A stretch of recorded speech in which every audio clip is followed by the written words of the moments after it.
Hi everybody, I'm Mary Spencer from Issues in Contemporary Nursing, and I, along with my two partners, will be making the case today for financial compensation for living organ donation. In particular, we're looking at the issue of kidney donation. First, a little bit about the issues, significance, and background of this problem. 116,000 men, women, and children are currently on the national transplant waiting list, and that is just in America. Worldwide, that number is much greater. This information comes from organdonor.gov 2016. The solution to this problem is, of course, organ donation. However, 95% of U.S. adults who say that they are in favor of organ donation, only 54% of them have actually signed up to be organ donors. That again from organdonor.gov 2016. Evidence reveals that there's a shortage of viable organs and a high number of individuals who are actually dying while still being on that national transplant list. Now, a little bit into the past efforts and the effectiveness at solving the problem. Current solution to organ failure is, of course, organ donation from either a deceased or a living person. In the U.S., 20 people die each day waiting to receive an organ transplant, again from organdonor.gov.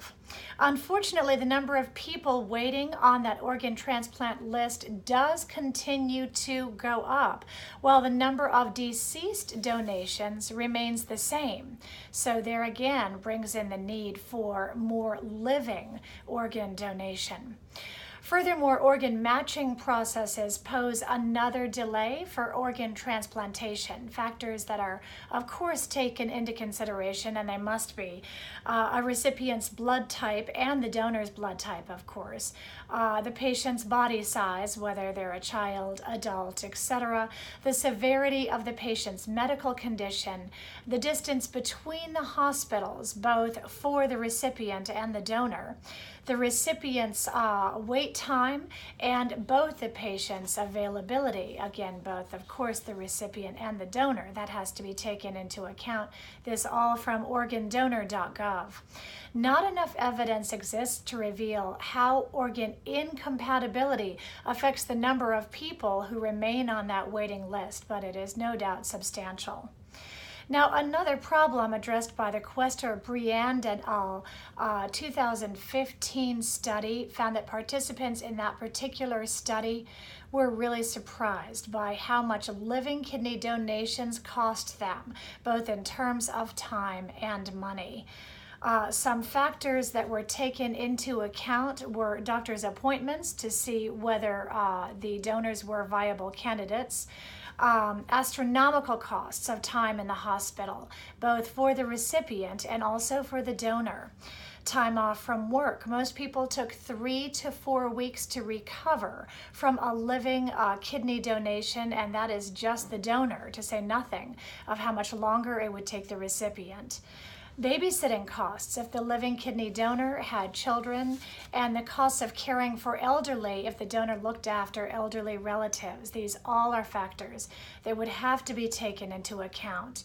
My two partners will bring up our proposed solution of financial compensation for living organ donation, specifically, again, kidney donation, in the next two videos.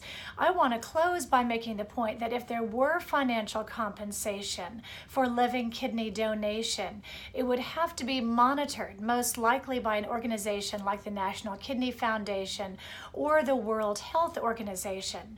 Contributions could be voluntary and could also come from the tremendous amount of money that would be saved by patients no longer having to undergo kidney dialysis if they did receive a kidney donation. You'll hear more about that shortly. There'd be a finite amount of money contributed to a living organ donor, and that person's case would be monitored, much like patients who are currently monitored undergoing dialysis.